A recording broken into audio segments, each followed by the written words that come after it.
bersama-sama hari ini untuk beribadah bersama-sama. Saya undang Bapak Ibu bangkit berdiri ya. Kita akan memulai ibadah kita seperti Alkitab menuliskan dalam Mazmur 150 ayat 6. Biarlah segala yang bernapas memuji Tuhan. Haleluya. Dan hari ini kita akan memulai ibadah kita dengan satu bentuk syukur. Karena kita bisa berkumpul bersama-sama baik ibadah secara online maupun onsite. Dan itu semua berkat kemurahan Tuhan. Dan nyanyikan lagu ini bersama-sama. Bagaimana Tuhan berkarya di dalam kehidupan kita dan masa depan hidup kita. Kau hiasi hidupku dengan kemurahan.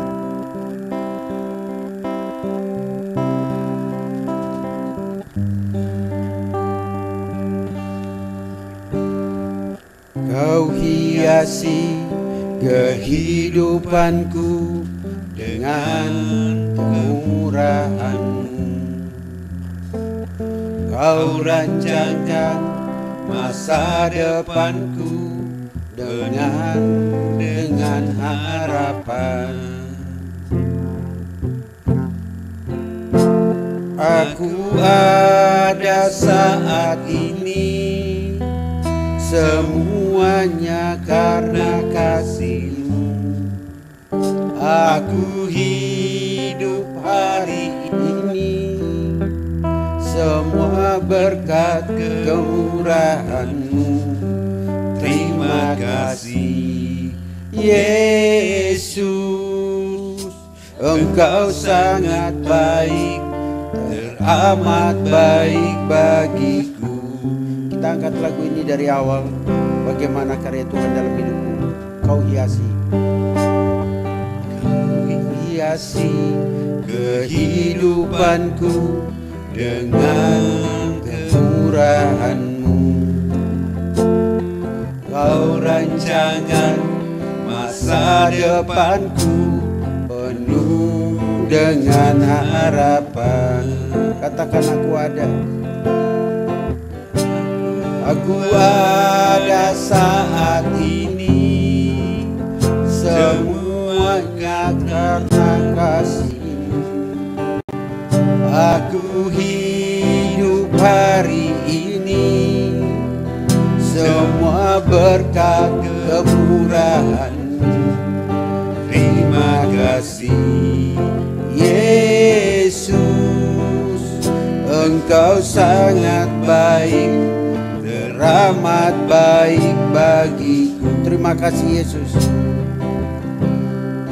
Terima kasih Yesus, Engkau sangat baik, teramat baik bagiku. Sekali lagi katakan, terima kasih Yesus.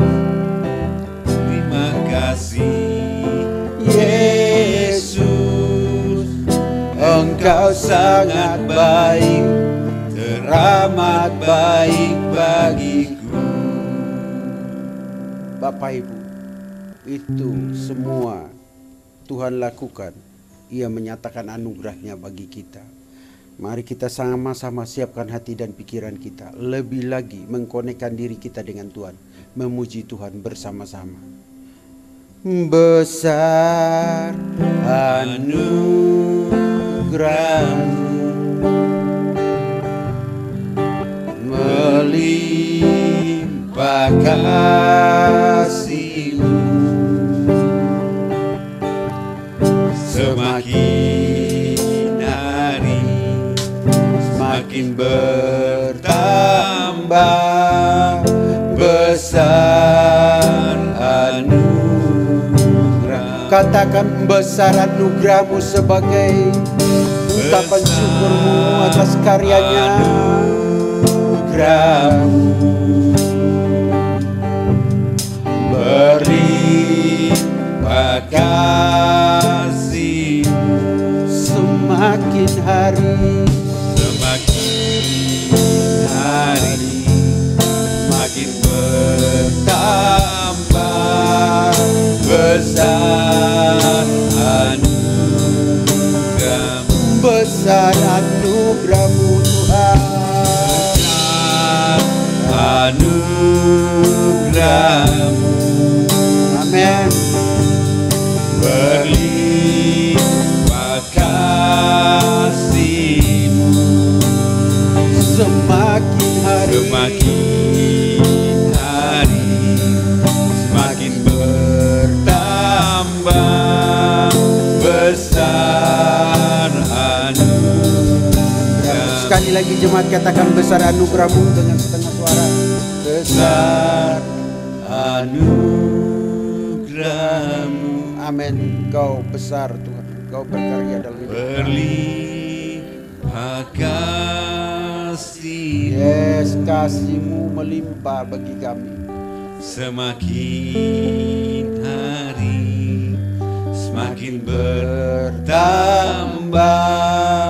besar anugerah-Mu. Katakan sekali lagi besar anugerah-Mu. Besar anugerah-Mu. Berlimpah kasih-Mu. Semakin hari semakin bertambah besar anugerah-Mu. Semakin hari semakin hari semakin bertambah besar anugerah-Mu. benar Bapa. Semakin hari kami semakin melihat besar anugerah-Mu dalam kehidupan kami pribadi lepas pribadi, dalam keluarga kami, dalam aktivitas kami.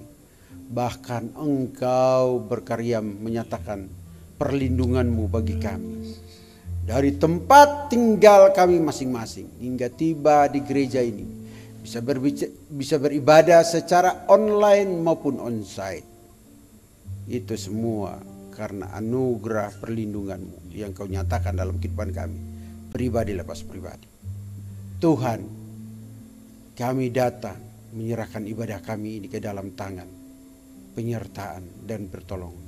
Urapi kami semua, pakai kami semua yang melayani pada pagi hari ini untuk menjadi bejana demi kemuliaan, untuk menjadi alat untuk memuliakan Nama-Mu, baik melalui pujian-pujian, baik melalui musik, baik melalui khotbah, baik melalui perekaman Pak Pur maupun LCD, semua yang terlibat kolektan, Engkau yang sertai dan pakai untuk melayani dan memuliakan Nama-Mu. Bahkan jemaat-Mu yang datang nanti atau saat ini dengan letih, lesu dan berbeban berat, biar memperoleh anugerah keselamatan, perjumpaan dengan Engkau, sehingga mereka mendapatkan kelegaan. Dan kami mau memulai serta membuka ibadah ini hanya di dalam nama Bapa, Anak, dan Roh Kudus. Mari sama-sama kita berkata, Bapa kami yang di sorga, dikuduskanlah Nama-Mu, datanglah kerajaan-Mu, jadilah kehendak-Mu di bumi seperti sorga. Berikanlah kami pada hari ini makanan kami yang secukupnya, dan ampunilah akan kesalahan kami, seperti kami juga mengampuni orang yang bersalah kepada kami. Dan janganlah membawa kami ke dalam pencobaan, tetapi lepaskanlah kami daripada yang jahat. Karena Engkaulah yang punya kerajaan dan kuasa dan kemuliaan sampai selama-lamanya. Amin. Bapak Ibu, ada sukacita? Ada sukacita? Enggak ada suara ini, bahaya. Ada sukacita? Amin. Nah, kalau begitu salaman dulu satu, lihat wajahnya, usahakan iklan giginya keluar dari kursi masing-masing, ya. Usahakan juga salam ya, buat Pak Pur ya. Mungkin dari rumah ya, salam kami dari sini ya. Tetap senang kita bisa beribadah bersama-sama ya. Baik yang secara online ya. Pokoknya senyum ya, kalau salaman mukanya cemberut ya. Ya. Tetap ekspresikan sukacita. Bapak Ibu yang saya kasihi dalam Yesus Kristus, Tadi bukan saja kita melihat bahwa kemurahan Tuhan itu betul luar biasa dalam hidup kita. Tapi bukan saja juga kita melihat bahwa besar anugerah Tuhan begitu nyata dalam kehidupan kita. Tapi juga kita tahu bahwa ketika kita memuji Tuhan, Dia hadir di tengah-tengah kita. Dia dapat menyatakan kuasanya kepada kita. Bahkan Paulus dan Silas ketika di dalam penjara, mereka memuji Tuhan, kita tahu bagaimana Tuhan melepaskan mereka. Jadi dengan kata lain, ada kuasa dalam pujian. Ada karya Allah dalam pujian. Ayo di musik mainkan, kita nyanyikan lagu ini. Ada kuasa dalam pujian. Tuhan Allah kita bertakhta.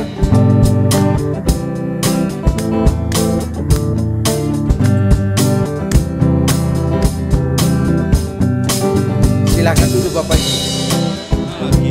Kalau capek silakan duduk. Di atas pujian umatnya, Tuhan Allah kita bertata. Atas pujian umatnya, Bila Bapak Ibu hadir di tengah kita, kuasanya mengalir dengan dahsyatnya. Katakan sama-sama. ada kuasa dalam pujian. Bernyanyilah dengan segenap hati. Ada kuasa dalam pujian yang sanggup membungkam kekuatan lawan. Katakan sekali lagi, Tuhan Allah kita bertakhta.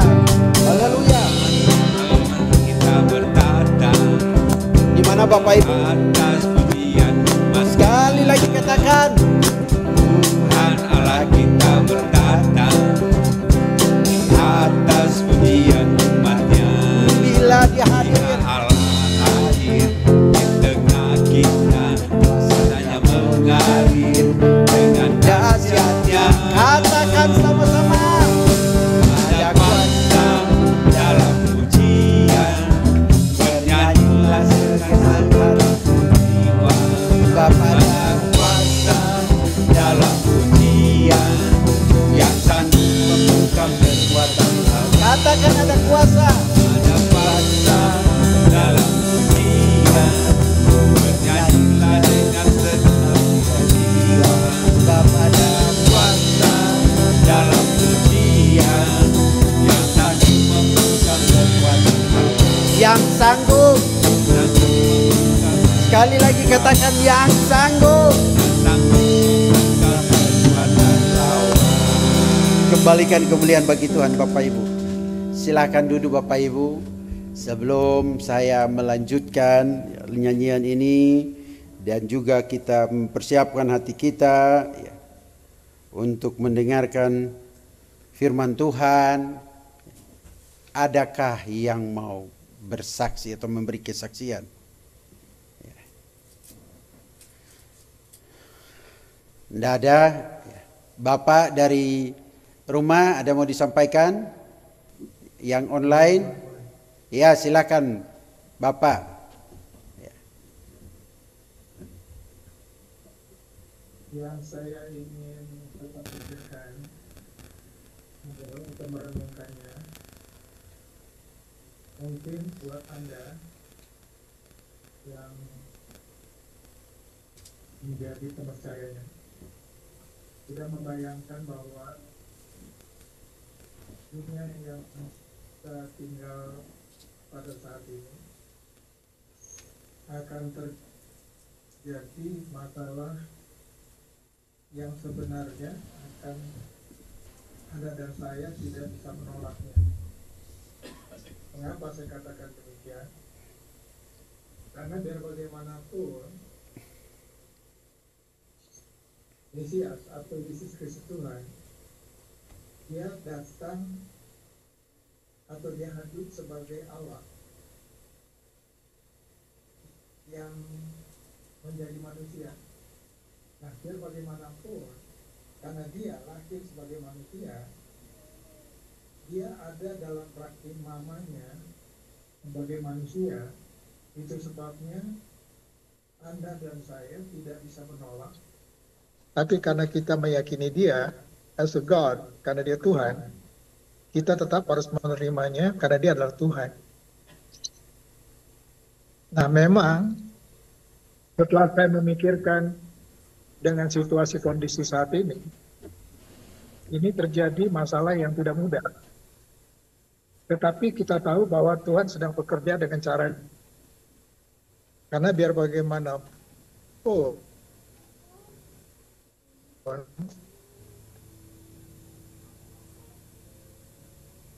dia punya nama as a human, sebagai manusia, tetapi dari keturunan siapa dia?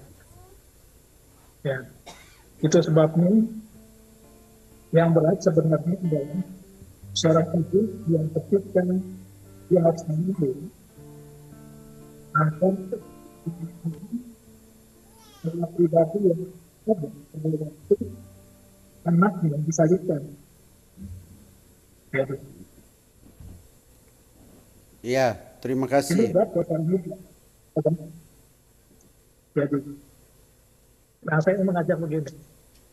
Pertanyaannya adalah, seandainya tahun ini Yesus datang, apakah kalian siap atau tidak? Serius, nggak main-main. Yang siap angkat tangan. Ya, tapi itulah pertanyaan yang bagus ya.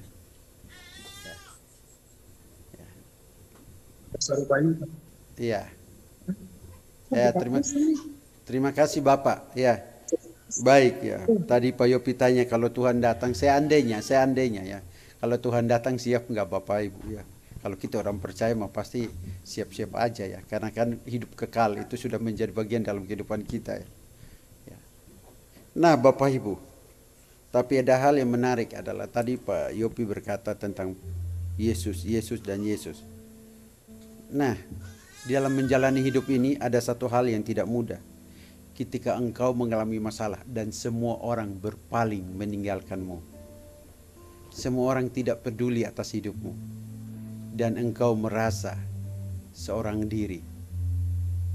Tapi saya mau katakan bahwa di tengah keterbatasan kita, ada satu pribadi yang ketika kita berseru meminta pertolongan, ia akan memegang tangan kita, tidak pernah melepaskan kita dan tidak pernah meninggalkan kita.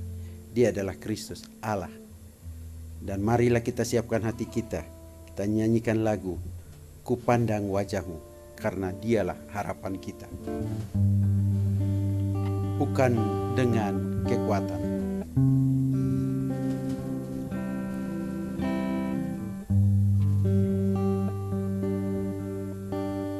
Bukan dengan kekuatanku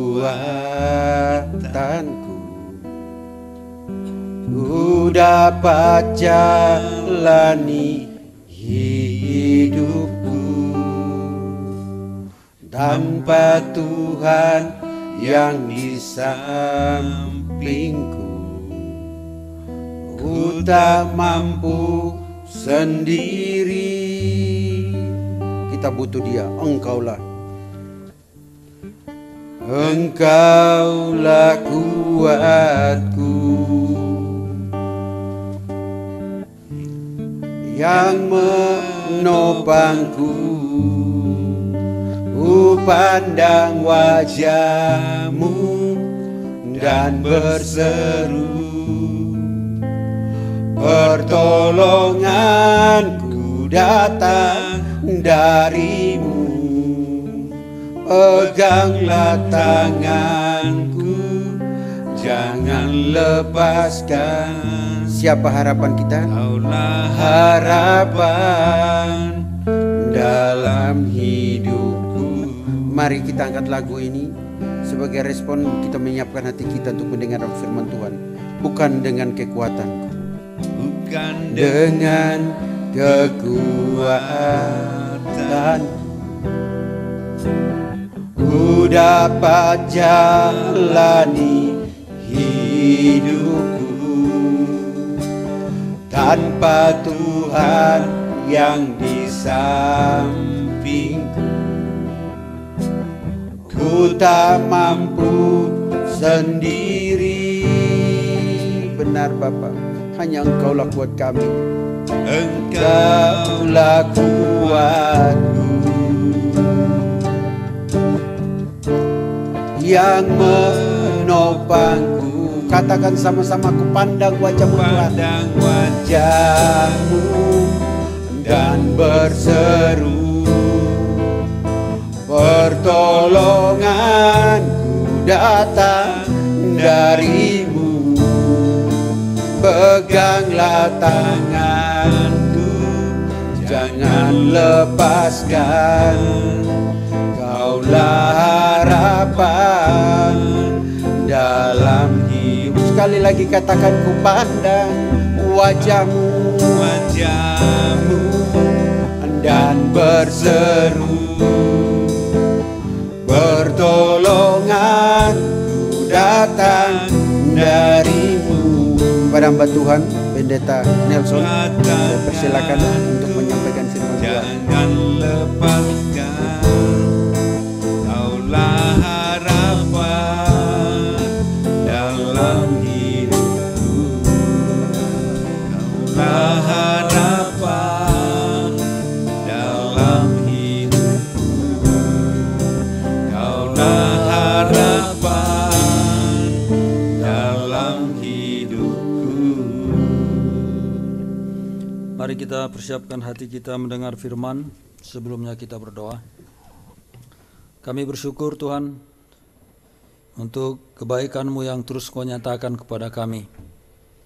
Tidak pernah berhenti, tidak pernah berakhir.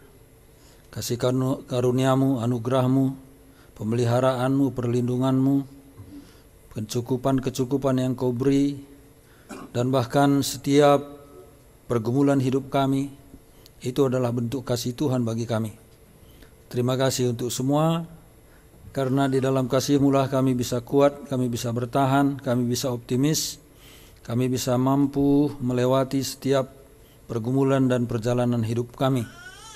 Kami berdoa supaya pada waktu ini biarlah kiranya hati kami tertuju kepada Tuhan, pikiran kami tertuju kepada Tuhan, segenap keberadaan kami pusatkan kepadamu ketika kami menyambut firman ini, sehingga dengan demikian kami bisa mendapatkan hal-hal yang penting bagi pertumbuhan iman kami, dan secara khusus untuk hari ini karena akan ada pembaptisan.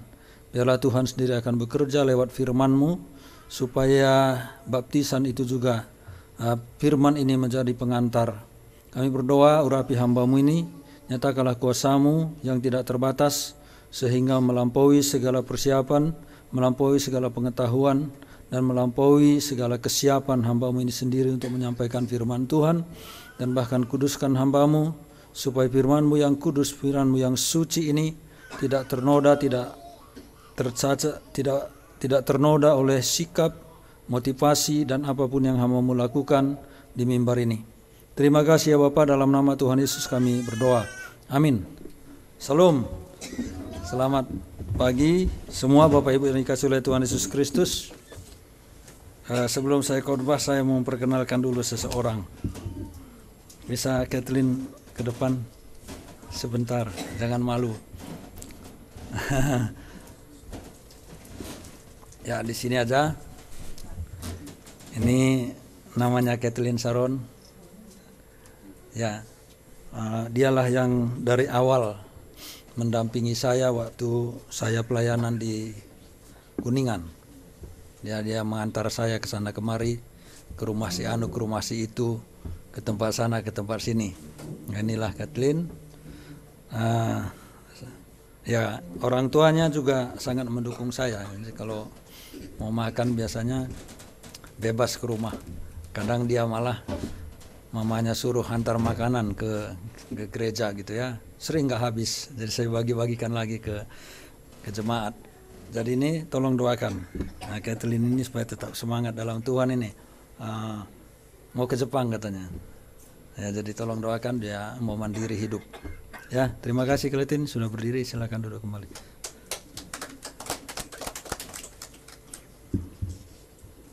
Baik Bapak Ibu, mari kita membuka Alkitab dari Roma pasal yang ke-6 ayat 1 sampai dengan 14. Roma 6 ayat 1 sampai dengan 14. Kalau sudah dapat, saya akan membacakan bagian Alkitab ini.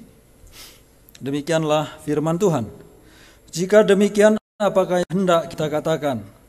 Bolehkah kita bertekun dalam dosa supaya semakin bertambah kasih karunia itu? Sekali-kali tidak. Bukankah kita telah mati bagi dosa?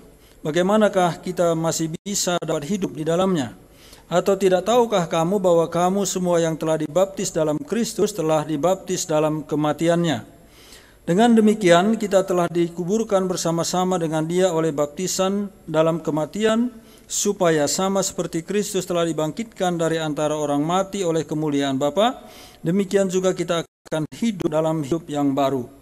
Sebab jika kita telah menjadi sama dengan apa yang sama dengan kematiannya, kita juga akan menjadi sama dengan apa yang sama dengan kebangkitannya. Karena kita tahu bahwa manusia lama kita telah turut disalibkan, supaya tubuh dosa kita hilang kuasanya, agar jangan kita menghambakan diri lagi kepada dosa. Sebab siapa yang telah mati, ia telah bebas dari dosa. Jadi jika kita telah mati dengan Kristus, kita percaya bahwa kita akan hidup juga dengan Dia. Karena kita tahu bahwa Kristus sesudah Ia bangkit dari... Minta tolong.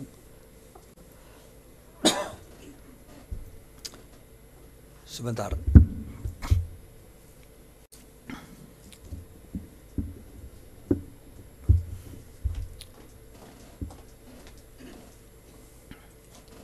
Atau siapa Bapak Ibu silakan tolong bacakan mewakili.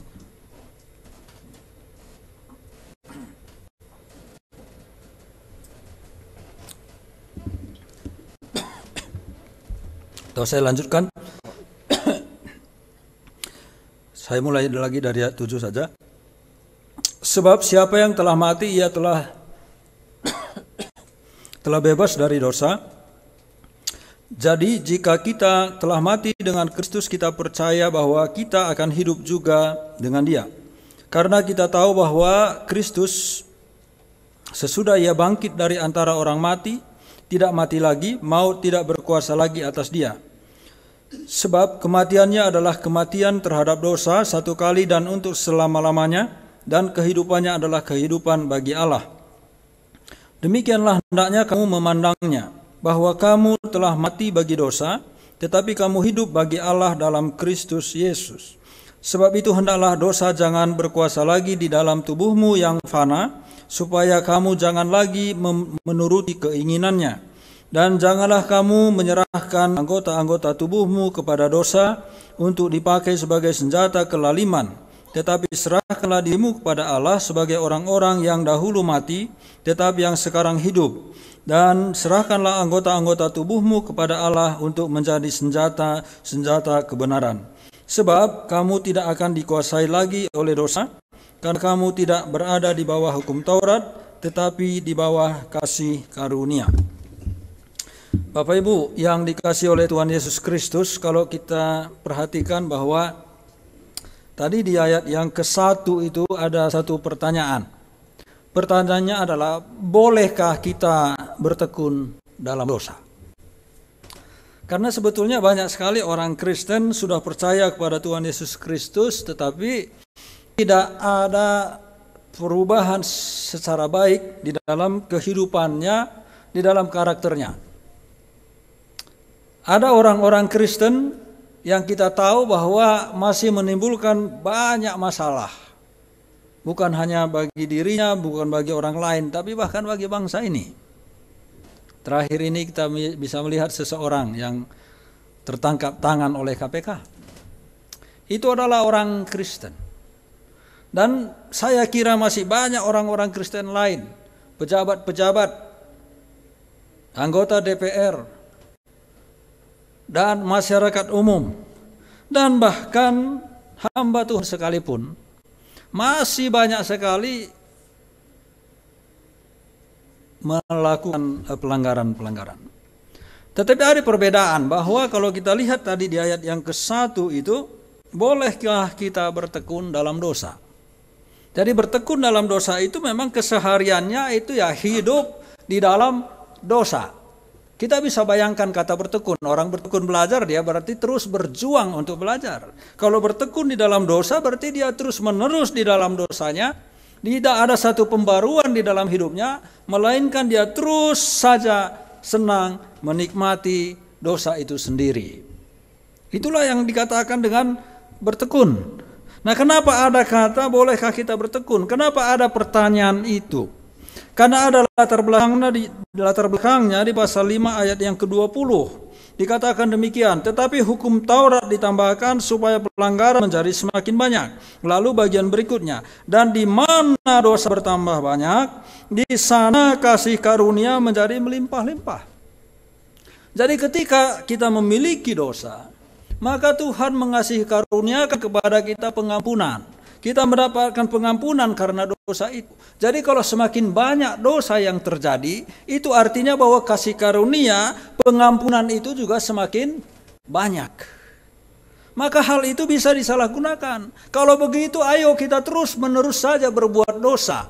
Karena toh kalau kita berdosa, kasih karunia Allah itu akan terus menerus ada. Pengampunan Tuhan itu tidak akan pernah berhenti. Karena itu ada orang yang berpandangan seperti itu. Kalau begitu ya berdosa sajalah. Toh kita akan diampuni oleh Tuhan. Maka tadi di ayat 1 itu dikatakan, bolehkah kita bertekun di dalam dosa? Supaya semakin bertambah kasih karunia itu. Bolehkah? Karena Bapak Ibu yang dikasih oleh Tuhan Yesus Kristus ya. Seperti tadi saya katakan bahwa banyak orang Kristen yang masih terus menerus saja di dalam dosa. Bukan hanya merusak dirinya sendiri, tetapi juga itu bisa merusak masyarakat banyak. Katakanlah agen judi, atau dia agen narkoba, atau dia agen minum-minuman keras, atau dia mungkin pedagang minuman keras oplosan dan seterusnya. Masih banyak hal-hal lain yang sebetulnya menimbulkan masalah, bukan hanya bagi dirinya sendiri, tetapi juga itu menjadi masalah bagi orang lain. Nah, saudara, menjadi jawabannya itu tegas sekali di ayat yang kedua. Dan juga itu ditulis di ayat yang yang kedua ya, saya baca. Sekali-kali tidak. Memang ketika kita berdosa ada kasih karunia Allah itu kepada kita. Tetapi bukan berarti bahwa Allah itu mentolerir dosa. Dia mengatakan sekali-kali tidak. Jawabnya itu singkat.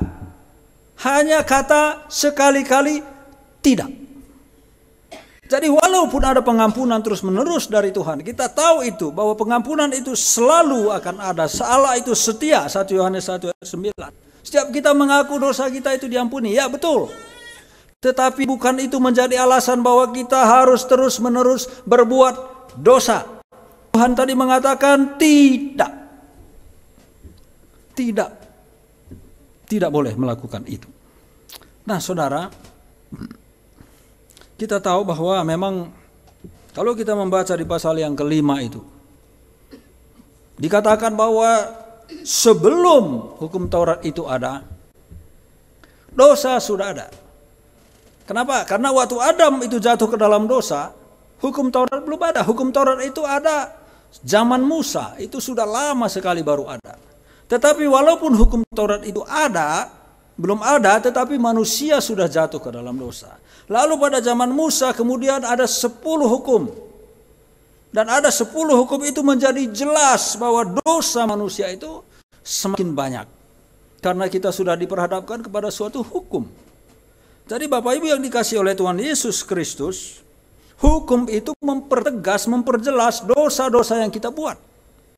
Walaupun sebelumnya belum ada hukum, tetapi manusia sudah jatuh ke dalam dosa. Karena itu maka yang dihukum itu bukan soal perbuatan dosanya semata-mata. Karena itu bagi kita orang yang percaya kepada Tuhan Yesus Kristus, kita meyakini akan adanya dosa asali, dosa warisan, atau apapun istilah yang kita pakai. Jadi bukan perbuatan kita semata-mata. Karena kalau kita bayangkan zaman Adam hukumnya belum ada, dosa itu sudah ada. Kalau hukum belum ada berarti Adam tidak bisa dihukum. Keturunannya sebelum Musa tidak bisa dihukum. Kan kira-kira begitu.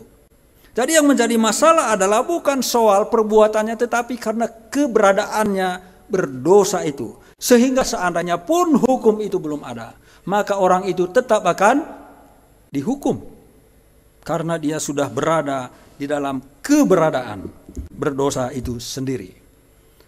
Jadi tidak ada di dalam kekristenan anak baru lahir itu suci.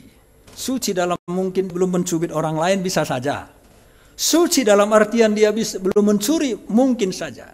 Tetapi keberadaannya sebagai manusia itu, dia sudah berada di dalam dosa sebelum hukum itu ada. Nah, hukum itu ada kemudian membuat dosa itu semakin banyak. Karena dari hukum itu banyak, jangan membunuh itu bisa kita tafsirkan luas. Membunuh dalam artian apa? Jangan mencuri itu kita bisa tafsirkan luas. Sehingga menjadi banyak sekali hukum. Sama seperti orang-orang Yahudi membuat hukum Taurat itu bisa dikembangkan sedemikian rupa sampai kita pun tidak bisa menghafalnya karena lebih dari 600 tafsir, 600 peraturan. Bisa Bapak Ibu hafal itu? Sulit ya?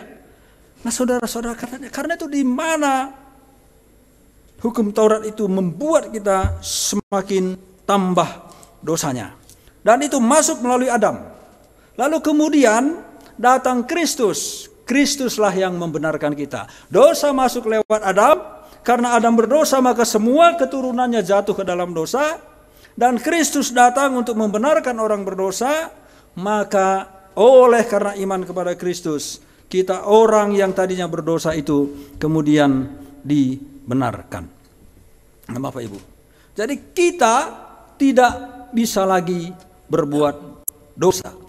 Tidak dianjurkan, bahkan dilarang untuk berbuat dosa. Nah Bapak Ibu, saya baca pasal 5 ayat yang ke-17. Sebab jika oleh dosa satu orang, maksudnya tadi oleh Adam, maut telah berkuasa oleh satu orang itu, maka lebih benar lagi mereka yang telah menerima kelimpahan kasih karunia dan anugerah kebenaran akan hidup dan berkuasa oleh karena satu orang itu, yaitu Yesus Kristus. Jadi ini menjadi satu kontras antara dosa masuk melalui Adam, pembenaran masuk melalui Tuhan Yesus Kristus. Nah jadi, kembali lagi, apakah kita bisa berbuat dosa? Tidak. Kenapa? Ada alasan-alasan. Ayat yang kedua, bukankah kita telah mati bagi dosa? Bagaimanakah kita masih dapat hidup di dalamnya? Kita telah mati bagi dosa. Jadi bagaimana mungkin kita masih hidup di dalamnya? Maksudnya hidup di dalamnya, menghidupi diri kita sendiri di dalam dosa itu sendiri. Artinya kita dikuasai, dikendalikan oleh dosa itu sendiri. Bukan dikatakan bahwa tidak mungkin kita berbuat dosa lagi. Bukan itu. Masih mungkin, tetapi kita tidak menghidupi hidup di dalam dosa itu sendiri. Bapak Ibu agak berat ini ya. Agak berat ya. Tapi Bapak Ibu saya harap kita semua paham ini. Karena ini penting ya. Penting bagi pertumbuhan iman kita. Jadi kita masih bisa berbuat dosa. Tetapi tidak lagi menghidupi dalam kehidupan berdosa itu sendiri. Artinya kita tidak membiarkan diri kita terus mengikuti nafsu dosa kita. Kita tidak mengikuti terus-menerus keinginan daging kita yang berdosa itu. Tapi kalau jatuh ke dalam dosa itu masih mungkin. Jadi ini maksudnya adalah kalau kebiasaan ya, gaya hidupnya seperti itu. Nah, saudara-saudara yang dikasihi oleh Tuhan Yesus Kristus, kita telah mati terhadap dosa. Itu bagian yang pertama. Bagian yang kedua,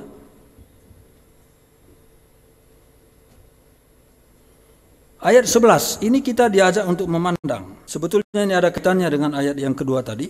Demikianlah hendaknya kamu memandangnya, bahwa kamu telah mati bagi dosa, tetapi kamu hidup bagi Allah dalam Kristus Yesus. Jadi kamu telah mati, lihat dirimu sudah mati terhadap dosa. Dan kamu sekarang hidup bagi Allah oleh Yesus Kristus. Bapak Ibu pernah lihat orang mati kan ya? Ya pastilah di bumi baru atau di mana ada saudara atau teman kerabat yang meninggal, kita datang ke sana. Kita kan sering siram ya, bukan maksud saya menghina, ini hanya contoh. Siram minyak biar wangi.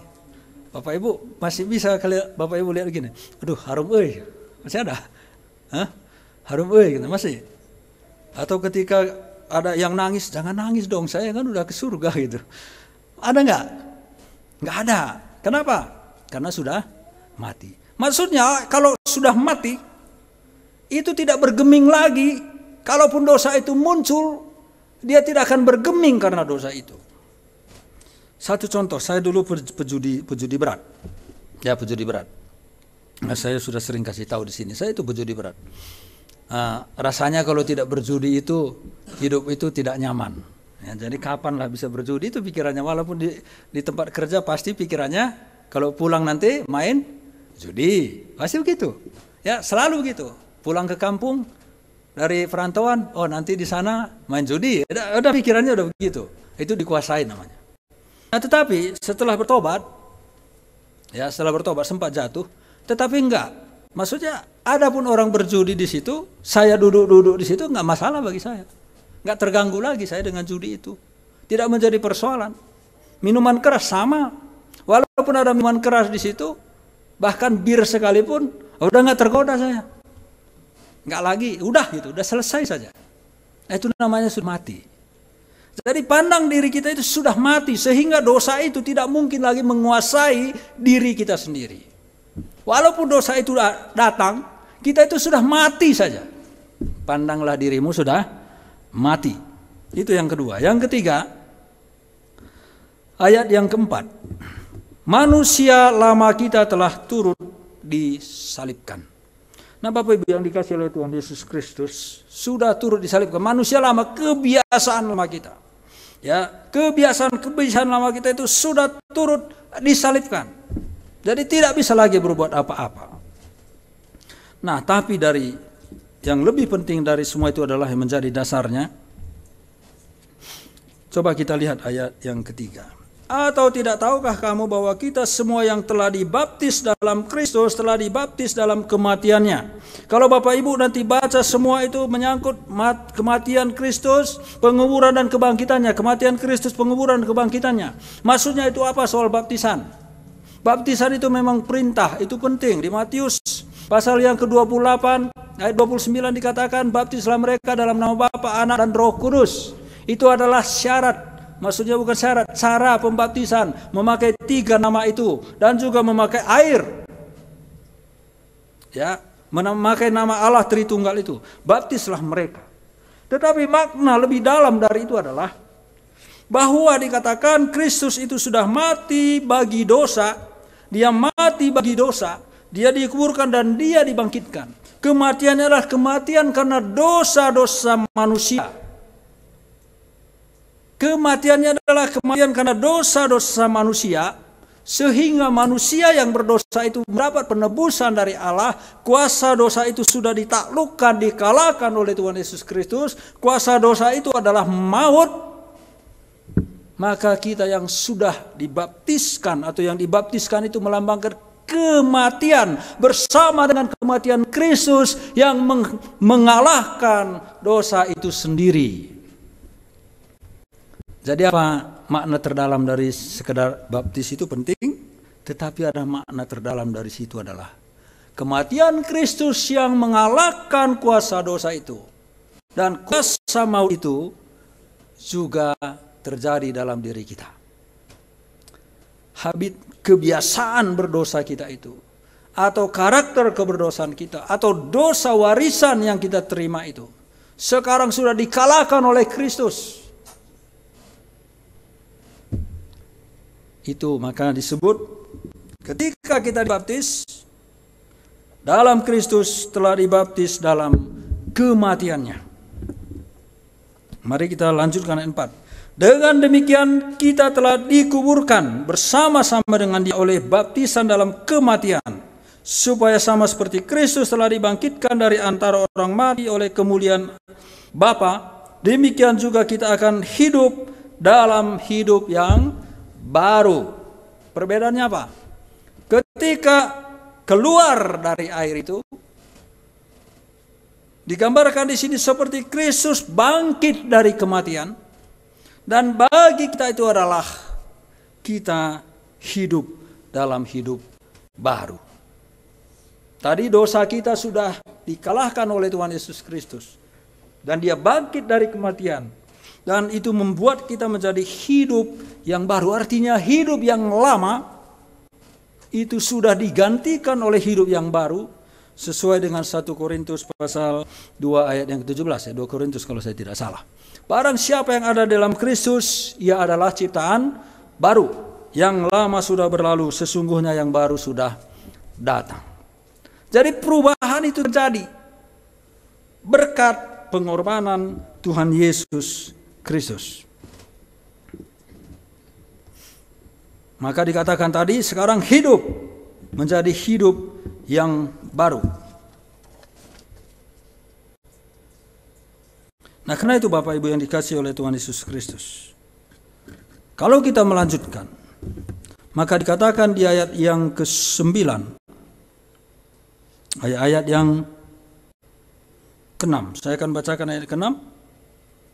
Karena kita tahu bahwa manusia lama kita telah turut disalibkan, perhatikan itu, penyaliban kematian Kristus tadi, supaya tubuh dosa kita hilang. Apa yang hilang? Hilang kuasanya. Siapa yang menghilangkan kuasa itu? Kristus. Dan kita dianalogikan, dimasukkan dalam kematian Kristus di kayu salib itu. Itu adalah sebagai kematian terhadap dosa, karena Kristus yang sudah mengalahkan dosa itu. Dan ketika Kristus disalibkan, mati disalibkan itu, membuat supaya tubuh dosa kita hilang kuasanya. Jadi maksudnya tidak lagi dikuasai oleh dosa itu sendiri, karena Kristus sudah mengalahkan itu. Maka ayat yang ke-8 dikatakan demikian. Jadi, jika kita telah mati dengan Kristus, kita percaya bahwa kita akan hidup juga dengan Dia. Jadi sekarang kita hidup dengan Dia.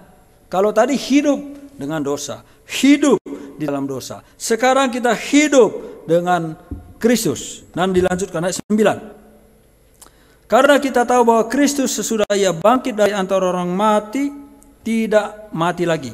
Maut tidak berkuasa lagi atas Dia. Jadi ini kehidupan bersama dengan Tuhan Yesus Kristus. Jadi Pak Ibu, kalau kita lihat dari apa yang saya sudah sampaikan, apa makna baptisan?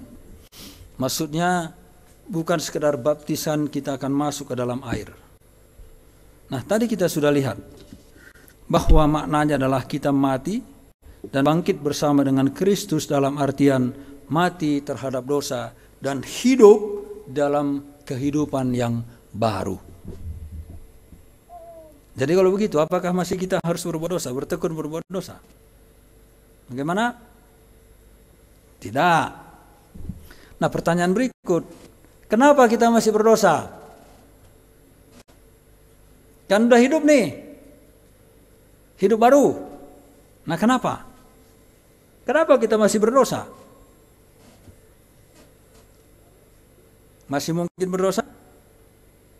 Masih. Tetapi tidak lagi dikuasai oleh dosa. Itu saja perbedaannya dengan orang lain. Orang lain masih dikuasai oleh dosanya. Kita tidak. Kita sudah mampu, sanggup mengendalikan dosa itu sendiri. Sanggup, kita mampu melakukan itu. Karena Tuhan Yesus sudah mengalahkan dosa itu. Lalu bagaimana supaya kita tidak lagi hidup dalam dosa? Ini poinnya ada 4. Ya, ini terakhir bagian khotbah ini. Kalau ayat 10 dan 11 dikatakan begini, saya akan membaca. Demikianlah hendaknya kamu memandangnya, bahwa kamu telah mati bagi dosa. Tadi sudah saya sampaikan ini. Tapi bagian terakhir. Tetapi kamu hidup bagi Allah dalam Kristus Yesus. Nah, sekarang kita hidup bagi Allah. Itu yang pertama. Yang kedua, ayat yang ke-14. Ayat 10, 14. Ayat 10, sebab kematiannya adalah kematian terhadap dosa, satu kali untuk selama-lamanya, dan kehidupannya adalah kehidupan bagi Allah. Ayat 11, demikianlah hendaknya kamu memandangnya, bahwa kamu telah mati bagi, saya salah baca ini ya. Oh ya, saya sudah sampaikan tadi ini ya. Hidup bagi Allah. Yang berikut adalah ayat 14. Sebab kamu tidak akan dikuasai lagi oleh dosa karena kamu tidak berada di bawah hukum Taurat, tetapi di bawah kasih karunia. Tadi hukum Taurat itu merangsang kita untuk terus-menerus berbuat dosa. Tetapi dosa itu sudah dikalahkan oleh Tuhan Yesus Kristus. Maka sekarang kita berada di bawah kasih karunia. Dan kasih karunia itu yang akan memampukan kita untuk melawan dosa itu sendiri. Jadi kita tidak akan dikuasai lagi oleh dosa, melainkan kita sudah berada di bawah kasih karunia. Yang berikut, yang ketiga, menyerahkan diri atau anggota-anggota tubuh kepada Allah, ayat 13 dan 19. Saya akan baca. Dan janganlah kamu menyerahkan anggota-anggota tubuhmu kepada dosa untuk dipakai sebagai senjata kelaliman, tetapi serahkanlah dirimu kepada Allah sebagai orang-orang yang dahulu mati tetapi yang sekarang hidup. Dan serahkanlah anggota-anggota tubuhmu kepada Allah untuk menjadi senjata-senjata kebenaran. Ayat yang ke-19. Aku mengatakan hal ini secara manusia karena kelemahan kamu, sebab sama seperti kamu telah menyerahkan anggota-anggota tubuhmu menjadi hamba kecemaran dalam kedurhakaan yang membawa kamu kepada kedurhakaan. Demikian hal kamu sekarang harus menyerahkan anggota-anggota tubuhmu menjadi hamba-hamba kebenaran yang membawa kamu kepada pengudusan. Jadi kalau kita lihat di sini, serahkan anggota tubuhmu. Dulu anggota tubuh saya ini, tangan saya itu gemar memegang kartu atau memegang apa itu, stick biliar, ya kan? Nah sekarang enggak, saya pakai untuk apa? Nah, menata taman di Tyrannus gitu ya. Apalagi yang saya lakukan, saya mengetik, membuat cerita, mengetik buat khotbah, atau mengetik apa itu, membuat translate bahasa Sunda ke bahasa Indonesia. Saya pakai itu, saya serahkan ini, ya, anggota tubuh saya ini. Demikian juga mulut. Kalau mulut dulu mungkin kata-katanya kotor, tapi sekarang mulutnya dipakai untuk apa? Nyanyi, puji Tuhan, ya, memotivasi Kathleen, ya, bukan, yang lain-lainnya dipakai untuk itu. Kalau dulu suka menjatuhkan orang saja, gitu ya. Sekarang menyemangati orang, pakai mulutnya seperti itu. Itulah namanya menyerahkan anggota-anggota tubuh menjadi senjata-senjata kebenaran. Itu bisa pikiran kita, hati kita. Kita melihat keadaan bangsa kita ini sekarang, pikiran kita mulai, aduh bagaimana nanti bangsa ini ke depan. Ada kekhawatiran di dalam hati kita, bagaimana dengan anak cucu kita, generasi berikut bangsa ini seperti apa. Karena itu maka kita memakai keberadaan kita itu untuk berdoa kepada Tuhan bagi bangsa ini. Berubah. Kalau dulu mungkin kita ngumpat-ngumpat, menyalahkan pemerintah terus. Bapak Ibu tahu, siapapun yang memerintah dalam kondisi ini, saya yakin tidak akan jalan. Ya maaf, ini saya akan merendahkan. Tetapi kita perlu berdoa bagi bangsa ini, supaya pemerintah itu betul bangkit. Nah sekarang ke situ arahnya. Daripada kita terus hanya mengkritik, apa gunanya itu? Capek kan? Lebih baik kita ya doakan. Kita bilang, Tuhan, siapapun yang memimpin bangsa ini, dia tidak akan sanggup kalau Tuhan tidak campur tangan di sini. Kita pakai itu. Ya, kita anggota-anggota tubuh kita serahkan untuk dipakai oleh Tuhan menjadi senjata kebenaran. Kalau kita dulu jalan ke suka-suka kita, ya mungkin kita kudegem, mungkin ke tempat apa itu, minuman keras, gitu ya. Nah, sekarang kita pergi ke gereja kan begitu, ya kita datang ke gereja, kita memakai seluruh anggota tubuh kita itu. Itu caranya supaya kita bisa tidak hidup di dalam dosa. Yang terakhir, bagian keempat. Kalau kita baca ayat 18, kamu telah dimerdekakan dari dosa dan menjadi hamba kebenaran. Dan juga ayat yang ke-22. Tetapi sekarang setelah kamu dimerdekakan dari dosa dan setelah kamu menjadi hamba Allah, kamu beroleh buah yang membawa kamu kepada pengudusan dan sebagai kesudahannya ialah hidup yang kekal. Sudah merdeka. Kan tadi sudah dimerdekakan oleh Kristus. Ya, sudah merdeka.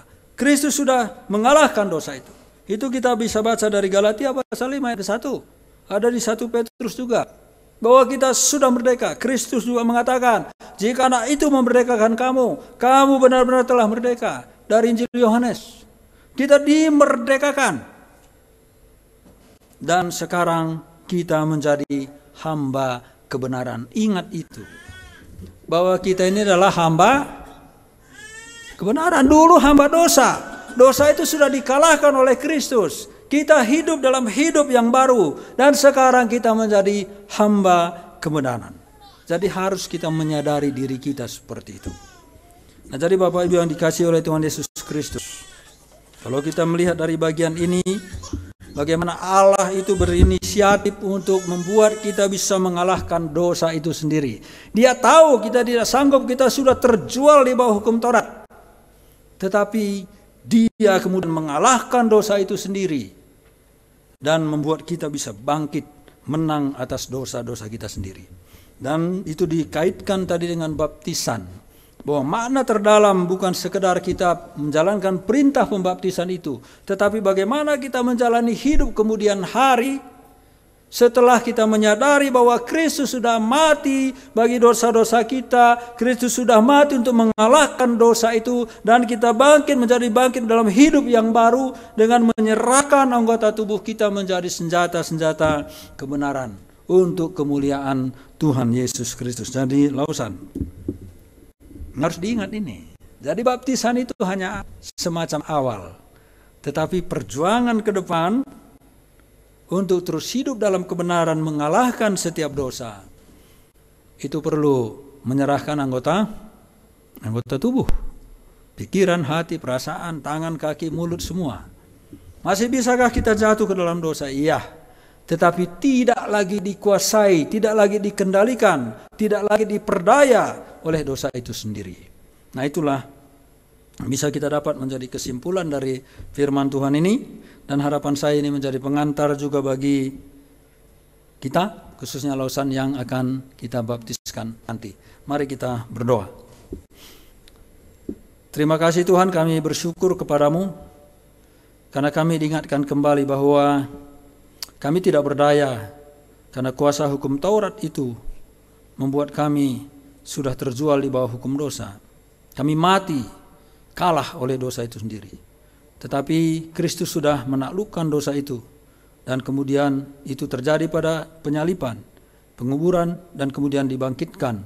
Bahwa itu menandakan kami bangkit bersama dengan Kristus.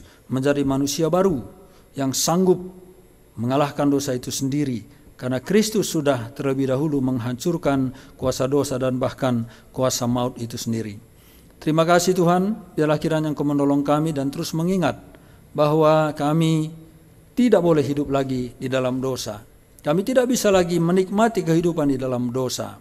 Dan biarlah kami terus berjalan memakai anggota-anggota tubuh kami menjadi senjata kebenaran. Dan biarlah kami yang dahulu menjadi hamba dosa, sekarang menjadi hamba kebenaran. Mampukan kami untuk melangkah dengan benar. Mampukan kami untuk melangkah, melakukan hal-hal yang berkenan di mata Tuhan. Terima kasih Bapa. Kalau nanti kami akan mengadakan pembaptisan, Tuhan yang memberkati semua, supaya sungguh-sungguh makna terdalam dari baptisan ini bisa terjadi, dan sungguh-sungguh itu menjadi suatu penghayatan khususnya bagi lausan, tapi juga bagi kami semua, karena kami juga terus harus dibersihkan, dikuduskan untuk semakin serupa dengan Kristus. Terima kasih Bapa. Dalam nama Tuhan Yesus kami berdoa. Haleluya. Amin. Silakan.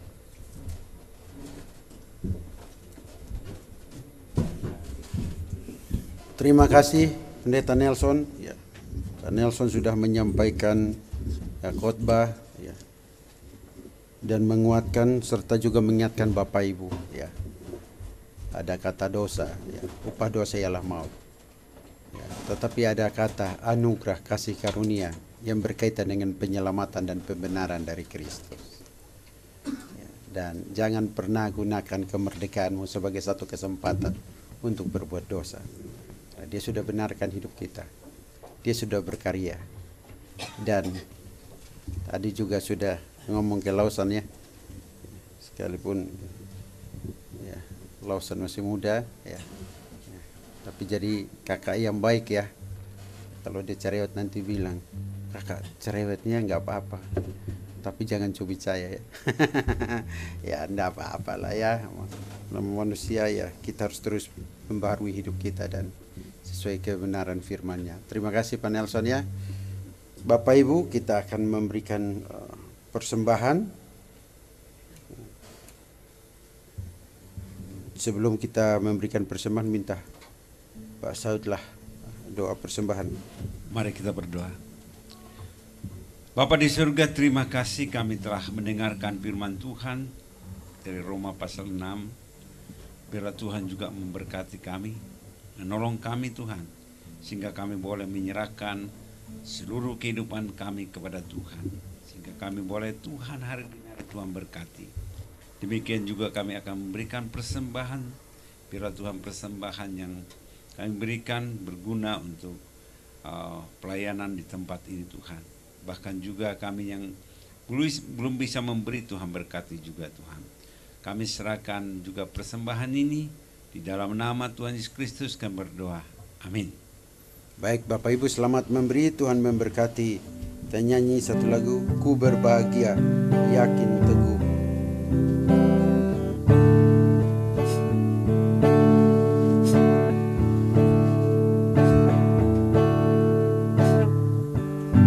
Bahagia, Yakin teguh, Yesus abadi, kepunyaanku, aku warisnya, ku ditebus, ciptaan baru, Roh Kudus. aku bernyanyi, Aku bernyanyi bahagia, memuji Yesus selamanya. Aku bernyanyi bahagia, memuji Yesus selamanya. Baik, kita akan mendengarkan warta jemaat dan doa syafaat. Karena tidak ada orang, maka Ibu Neneng dipersilahkan untuk membacakan warta dan doa.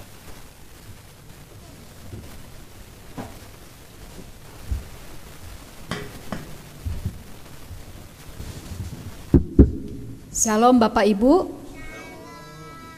Bersyukur ya kita masih bisa beribadah, memuji, memuliakan Tuhan dan mendengarkan firman Tuhan. Bahkan hari ini juga kita akan melangsungkan baptisan yang akan dilaksanakan nanti siang. Saudari Lawson ya. Mari hari ini kita menyimak warta jemaat. Ya. Laporan persembahan yang sudah dilakukan minggu kemarin, jumlah semuanya 405.000. Terima kasih yang sudah memberikan persembahan, dan persembahan juga dapat diberikan, dikirimkan melalui rekening UCBC NISP ya. Nah, yang berulang tahun selama bulan September. Pertama 1 September yaitu Pendeta Ade. Dan di tanggal yang sama juga yang berulang tahun adalah Jojo. Lalu tanggal 14 yaitu Pak Pur, dan di tanggal yang sama juga adalah Alfonsius Rainer. Ya, tanggal 14. Nah, di tanggal yang sama juga 1 September yaitu ulang tahun pernikahan Pak Nelson dan Ibu Ros. Ya. Saya sendiri, ya. Ya, biarlah pernikahan kami ini pernikahan yang diwarnai oleh firman Tuhan ya, oleh kasih, kepedulian dan penyertaan dimanapun, didukung oleh setiap doa. Ya, terima kasih Bapak Ibu ya. Pernikahan kami ini sudah melewati hampir 24 tahun ya. Lalu dan di atas semuanya itu kenakanlah kasih sebagai pengikat yang mempersatukan dan menyempurnakan. Dasar dari segala sesuatu adalah kasih. Ya, lanjut. Demikian juga kita akan melihat siapa yang akan melayani ibadah kita minggu depan tanggal 7 September, yaitu Pendeta Saud sebagai pengkhotbah, worship leader Ibu Olsia dan tim, dan pemain musik sudah ada ya. Kita akan beribadah kembali, termasuk yang warta jemaat doa syafaat adalah Pendeta Nelson. Silahkan lanjut. Dan tak lupa setiap hari Senin pukul 7 pagi kita akan mendengarkan yang memiliki kesempatan waktu jam 7 ataupun di luar jam 7 pagi ya, silahkan didengarkan, yaitu pemberitaan firman Tuhan oleh Pendeta Yopi Ratu Gembala Sidang kita melalui Radio Cepi. Selanjutnya kita akan melaksanakan pokok doa. Ya, kita sudah tahu ya pokok doanya apa saja. Mari Bapak Ibu kita melaksanakan pokok doa di hadapan Tuhan dengan segenap hati, dengan segenap pikiran kita, bersehati bersama-sama menaikkan pokok doa kepada Tuhan kita Yesus Kristus. Bapa kami yang sangat baik, yang begitu peduli dalam kehidupan kami, yang setia di dalam ketidaksetiaan kami bersyukur bahwa kami adalah anak-anak-Mu, kami bersyukur bahwa kami adalah orang-orang yang sudah Engkau tebus melalui kematian-Mu di kayu salib. Dan kami bersyukur ya Bapa, karena kasih dan kemurahan-Mu juga kami boleh beribadah pada hari ini di dalam tempat yang sama dengan segala fasilitas yang boleh kami pakai untuk kelangsungan ibadah kami. Kami bersyukur buat orang yang sudah memberkati kami melalui tempat ini, melalui lingkungan ini dan melalui pengelola tempat ini, sehingga kami boleh bebas leluasa beribadah, memuji, memuliakan nama Tuhan. Dan kami juga boleh mengupload ibadah kami melalui kanal YouTube supaya setiap orang di luar sana boleh melihat, mendengarkan, menyimak setiap ibadah kami yang kami lakukan setiap hari Minggu. Bapa, pada saat ini kami mau bersehati berdoa bagi bangsa dan negara kami, bagi pemerintahan kami Indonesia tercinta. Bapa, Engkau Maha tahu, Engkau Maha melihat keberadaan bangsa kami akhir-akhir ini. Begitu banyak demo, begitu banyak kritikan-kritikan, begitu banyak hal-hal yang terjadi melalui demonstrasi, ketidakpuasan rakyat terhadap pemerintah, khususnya terhadap DPR. Bapak, tolonglah supaya melalui ini setiap pemerintah setiap orang-orang yang terlibat di dalam pemerintahan boleh sadar, mengintrospeksi diri, melihat kinerja mereka, apakah selama ini kinerja mereka sudah baik, memberikan yang terbaik bagi bangsa Indonesia, mensejahterakan rakyat, memberikan kemerdekaan yang seutuhnya, yang sempurna, seperti yang tercantum di dalam Undang-Undang Dasar 1945. Bapa, kami mau berdoa, biarlah setiap pemerintahan kami boleh sadar akan kesalahannya, akan kelalaiannya, karena Engkau Maha tahu, Engkau melihat setiap apa yang mereka pekerjakan. Demikian juga rakyat, terutama di dalam medsos begitu terbuka apa saja yang mereka kerjakan.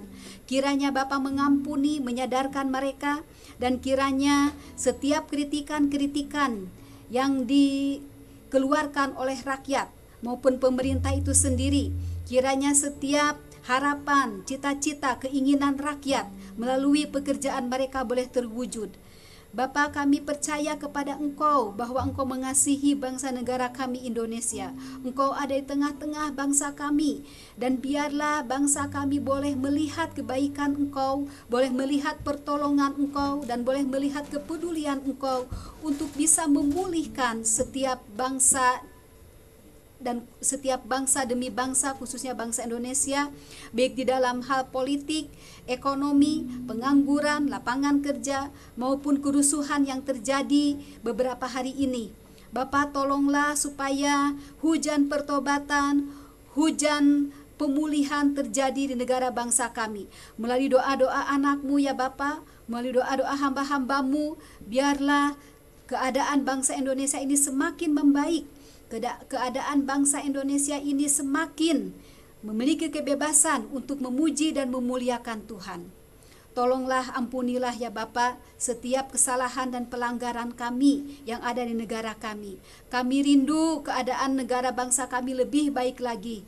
Kami rindu pemulihan di bidang politik, ekonomi, pendidikan boleh terjadi lebih baik lagi ya Tuhan, sehingga bangsa kami ini benar-benar memiliki bangsa yang damai, sentosa, aman, kondusif, bahkan kesejahteraan boleh sampai menyentuh kepada setiap rakyat-rakyat yang ada di pedalaman.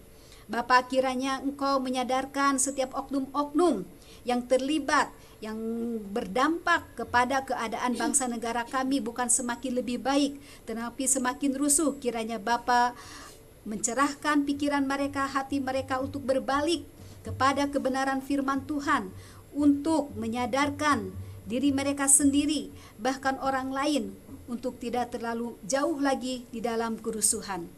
Kiranya Tuhan juga menolong setiap gereja-gereja Tuhan, umat-umat Tuhan, anak-anak Tuhan, supaya tetap mengandalkan Tuhan, berdoa bersehati demi bangsa kami tercinta ini. Kiranya setiap gereja-gereja Tuhan tetap menjadi gereja sebagai pemberi damai, gereja yang menjadi garam dan terang di tengah-tengah masyarakat Indonesia ini. Tuhan, tolong supaya anak-anak-Mu tidak semakin ketakutan, tidak semakin khawatir, karena kami memiliki Allah yang besar, Allah yang ajaib, Allah yang sanggup melakukan perkara-perkara yang besar demi kebaikan anak-anak-Mu dan demi kebaikan bangsa kami tercinta. Tuhan, tolong setiap aparat pemerintahan supaya dengan bijak menangani, menyelesaikan masalah ini, supaya masalah demonstrasi-demonstrasi kerusuhan di setiap daerah, di setiap provinsi tidak semakin merajalela dan tidak semakin mencekam, sehingga begitu banyak kerugian-kerugian yang besar, baik kerugian-kerugian fasilitas umum maupun kerugian-kerugian secara pribadi. Tuhan, kami juga berdoa supaya ancaman bencana alam pun yang dikumandangkan, yang menjadi ancaman bagi kami, khususnya sesar Lembang, bencana alam, gempa bumi atau apapun juga ya Tuhan, tolonglah supaya kami tetap bersandar, berlindung kepada firman Tuhan, percaya penuh kepada pertolongan Tuhan, supaya kami tetap aman, supaya kami tetap tenang. Sekalipun hal itu terjadi, kami tetap memegang iman kami, memiliki Allah yang maha besar, Allah yang maha dahsyat di atas segala-galanya, Allah yang sanggup melakukan perkara-perkara yang besar bagi kami semua. Kiranya Tuhan memberikan ketenangan kepada kami di dalam setiap ancaman-ancaman berupa apapun juga ya Tuhan. Tuhan, kami juga berdoa secara khusus buat Gereja Metodis Injili Menara Pengharapan di tempat ini. Kiranya Tuhan juga memberikan pertumbuhan iman rohani bagi kami semua. Kiranya Tuhan terus memberikan kesatuan hati kepada kami semua, baik secara penggembalaan maupun semua jemaat-jemaat dari yang tertua, termuda sampai anak-anak kecil. Kiranya kami selalu mengalami pemulihan hidup. Kiranya kami selalu mengalami penyertaan Tuhan, kasih Tuhan di dalam setiap langkah perjalanan kehidupan kami. Kami mohon ya Tuhan, supaya kami tetap melihat kepada kebaikan Tuhan, kemurahan Tuhan, keselamatan yang Engkau berikan kepada kami, supaya kami menghargainya di dalam langkah setiap kehidupan kami. Tolonglah kami juga Tuhan, siapapun kami, dimanapun kami melayani, bekerja, dan apapun status kami, baik itu sebagai mahasiswa, sebagai pelajar, kiranya kami tetap memperlihatkan kasih Kristus terpancar dari kehidupan kami. Kiranya kami memberikan diri kami, hati kami untuk menjadi teladan kasih Yesus Kristus. Oleh karena itu, biarlah kuasa Roh Kudus nantiasa ada dalam pikiran kami, hati kami, mulut kami, sikap perilaku kami, dan biarlah orang lain boleh melihat Yesus Kristus dalam kehidupan kami. Mampukan kami ya Bapa untuk tetap mengasihi, mengampuni orang-orang yang membenci kami, orang-orang yang tidak suka kepada kami karena kami mengikuti Engkau ya Tuhan Yesus. Tetapi biarlah kami tetap melihat bahwa Engkau pun mati dan rela di kayu salib untuk mereka. Oleh karena itu, biarlah dalam hati kami tetap mendoakan mereka, orang-orang yang belum percaya kepada Yesus Kristus, bahkan orang-orang yang sedang mencari kebenaran di dalam Yesus Kristus. Bapa, kami rindu juga untuk Engkau pakai kami sebagai saluran berkat. Apapun yang bisa kami kerjakan untuk sesama kami, tolonglah kami untuk bisa melakukannya berdasarkan kasih Yesus Kristus. Bapa, kami berdoa untuk saudara-saudara kami yang berulang tahun di bulan September, baik ulang tahun kelahiran maupun ulang tahun pernikahan. Kiranya Tuhan terus menolong kehidupan kami, dan kami bersyukur selama kami lahir, selama kami mengarungi rumah tangga kami, Tuhan tidak pernah meninggalkan kami, Tuhan tidak pernah membiarkan kami. Justru Tuhan yang terus memproses kehidupan kami menjadi hidup yang lebih baik, menjadi hidup yang diwarnai oleh kasih dan kemurahan Tuhan. Biarlah kami tetap mengandalkan firman Tuhan di dalam langkah kehidupan kami. Biarlah kami tetap mengutamakan Yesus Kristus sebagai juru selamat kami, dan kuasa Roh Kudus yang memampukan kami untuk melewati proses kehidupan kami hari demi hari. Tuhan, berkatilah setiap anak-anak kami di dalam sekolah mereka, di dalam perkuliahan mereka, di dalam pekerjaan mereka, dan di dalam rumah tangga mereka yang masih muda, yang baru. Tuhan terus menolong kehidupan mereka. Tuhan terus yang menjagai, melindungi hati dan pikiran mereka agar tetap di dalam perlindungan Tuhan, agar tetap berjalan di dalam kebenaran firman Tuhan. Kami juga berdoa ya Tuhan untuk Pak Nelson yang senantiasa memiliki hati kerinduan menjadi perpanjangan tangan Tuhan di dalam memberitakan Injil-Mu, dan biarlah di dalam pelayanannya beliau boleh bertemu dengan orang-orang yang haus akan kebenaran, dengan orang-orang yang merindukan keselamatan kehidupan yang kekal di dalam Yesus Kristus. Demikian juga berkatilah pelayanan beliau di Kuningan dan daerah sekitarnya, supaya semakin banyak orang yang percaya kepada Yesus Kristus dan mendapatkan pengampunan dosa yang kekal, juga hidup yang kekal. Juga rencananya yang akan melayani di daerah Citatah, Tuhan tolong mampukan beliau, Tuhan memberikan kesanggupan, Tuhan memberikan mental, Tuhan memberikan kesiapan-kesiapan apapun yang dipersediakan, dan juga Tuhan mempersiapkan hamba Tuhan yang mau bekerja sama, juga orang-orang yang akan dilayani. Kiranya waktu-Mu yang tepat, kehendak-Mu yang jadi di dalam setiap pelayanan Pak Nelson, juga di dalam setiap pelayanan Gembala Sidang kami Pak Yopi, juga di dalam pelayanan Pak Alek, Pak Saud, Ibu Ade, siapapun ya Tuhan yang terlibat di dalam pelayanan Tuhan, dimanapun mereka berada, biarlah saksi Kristus nantiasa ada dalam kehidupan mereka. Terima kasih Bapa, kami menyerahkan, kami mempercayakan sepenuhnya kehidupan kami ke dalam tangan-Mu, dan kami juga berdoa secara khusus buat Lausan yang hari ini akan melangsungkan baptisan. Biarlah itu menjadi rema dalam kehidupannya, biarlah dia semakin dekat bersama dengan Tuhan, semakin mengenal Tuhan, dan menjadi perilaku firman Tuhan, baik di keluarga, baik di sekolah, dan di lingkungan dia berada. Terima kasih Bapa untuk segala kebaikan-Mu, penyertaan-Mu kepada kami semua sampai hari ini, dan kami bersyukur untuk berkat-berkat-Mu baik secara jasmani maupun rohani yang senantiasa Engkau limpahkan kepada kami. Akhirnya ya Tuhan, kami menyerahkan, mempercayakan kehidupan kami, juga doa-doa kami ke dalam tangan-Mu, dan hanya di dalam nama Yesus Kristus kami sudah berdoa dan mengucap syukur. Amin.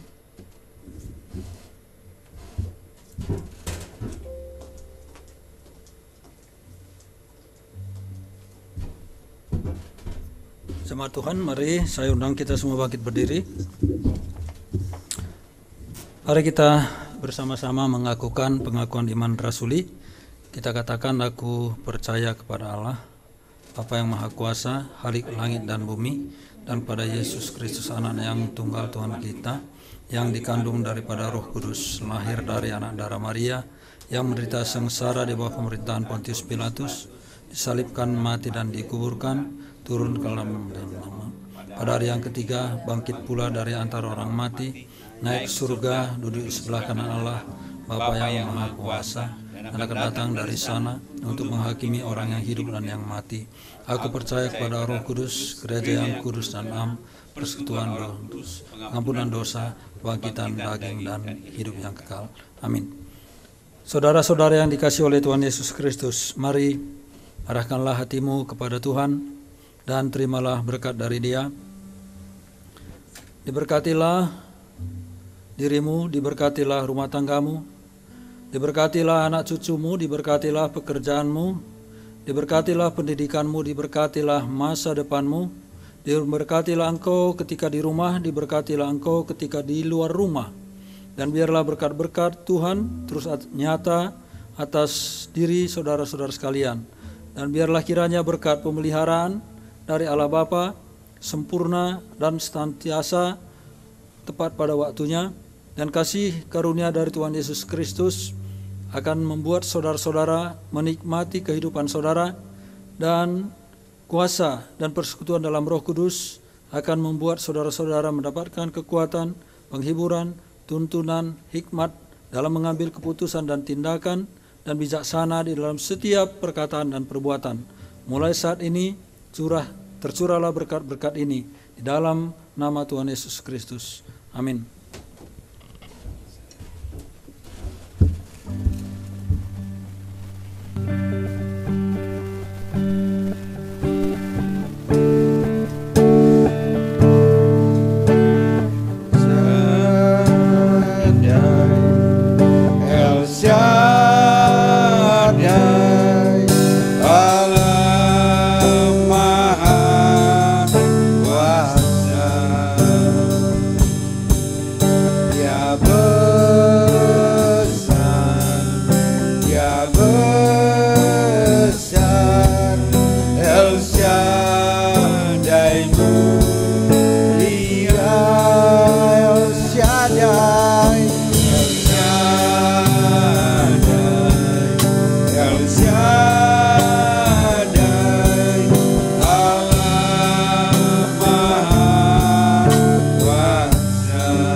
Kami yang di sorga, Engkau Allah yang Maha Besar, Allah yang Maha Kuasa, Allah yang terus menyatakan anugerah-Mu bagi hidup kami, menyertai kami dari awal ibadah hingga semua berakhir dengan baik.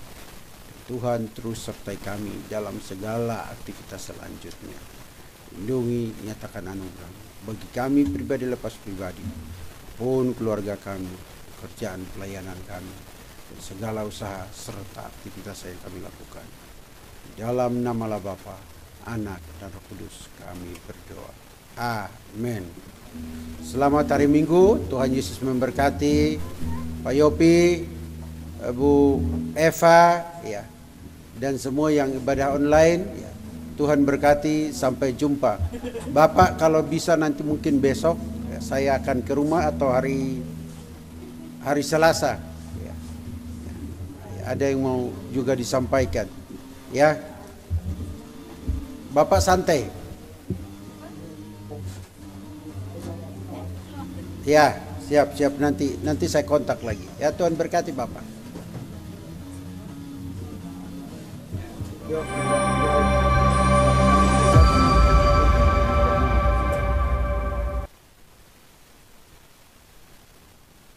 Shalom Bapak Ibu dimanapun berada. Jangan lupa komen, subscribe, agar video-video tersebut dapat menjadi berkat bagi orang lain. Tuhan Yesus memberkati kita semua.